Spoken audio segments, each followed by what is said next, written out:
Well, welcome back into the mid-Norfolk garden where we've been developing this new formal area over the last couple of weeks, and we've made quite a bit of progress this week, starting to put out some of the roses.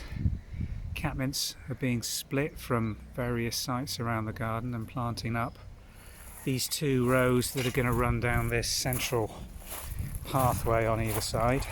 First ones that went in earlier really are growing away nicely now. Just look at the growth on these. Look back on when we first planted these, they were tiny little things, but this is Six Hills Giant, which is one of the bigger catmints. It grows away very, very well when planted into a nice bit of new soil. Some of the roses that we've rescued from around the garden have been planted out. They really weren't rooted into the pots, and we're having to, as part of our routines now, water this area of the garden quite extensively and regularly. It's part of my morning routine to come out here with a cup of coffee and get the pump going, because we're on a borehole here, so luckily all our water comes across from the field opposite, and we've got a ready supply for watering the gardens with. One of the main things we've done this week is to transfer and move these sedums. This is autumn joy. It wouldn't really be the ideal time of year to do it, but I think with it being a succulent and the rain that we've had here, we're going to get away with it. They've been transplanted into these new positions on the edge of this border for about 3 days now, and we've been watering them daily.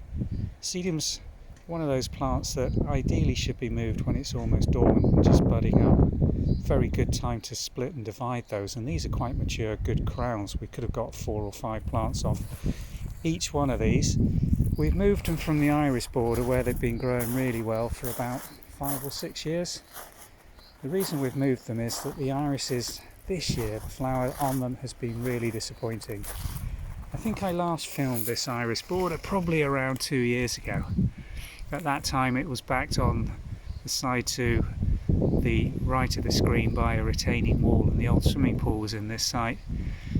They were flowering really well, but the sedums that we've planted down this row on the edge of the grass, you can just see the remnants of the row that I'm yet to move on this aspect. We're getting to a size where they were shading the rhizomes of the irises, and I think it's a combination of overcrowding, soil exhaustion and lack of sun on the rhizomes, which has led to this really disappointing amount of flower bud. We're still going to get a little bit of flower on these, but they really should be a mass of flowers coming just about to their peak in the middle and late part of May.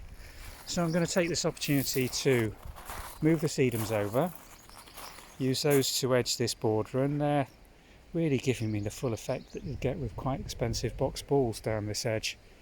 We're going to interplant in the front and backs with tulips and alliums, because we want to repeat the planting that we've got on this back aspect here with the peonies and the alliums coming through, just coming into flower now. They'll be beautiful and flower at a time when the sedums, although they're growing nicely, aren't budding up or forming any colour. Autumn joy really gives its glow of flowers through September and October, and if you're lucky we leave these with their flower heads on right the way through till when we cut them back in late spring, when the growth from the crowns is just starting. But just look at these rhizomes, they are really ready for digging up, splitting, dividing and replanting. So my next job is I'm going to wait until the few flowers that I've got are finished on here, and then this border is going to be my next project, getting these evenly spaced and fill the whole border with them. And I hope by doing so we will reinvigorate these rhizomes, and that next year I'll have a similar volume of flower to what we were getting 2 years ago. But that's the way with gardens. Every so often something comes into maturity and needs some attention, and you can't expect things to go on producing for you year after year without that attention. So that's my plan of action for here. We're very pleased with the way the formal garden's coming together with the plantings. We've brought the lemon trees out onto this aspect for summer.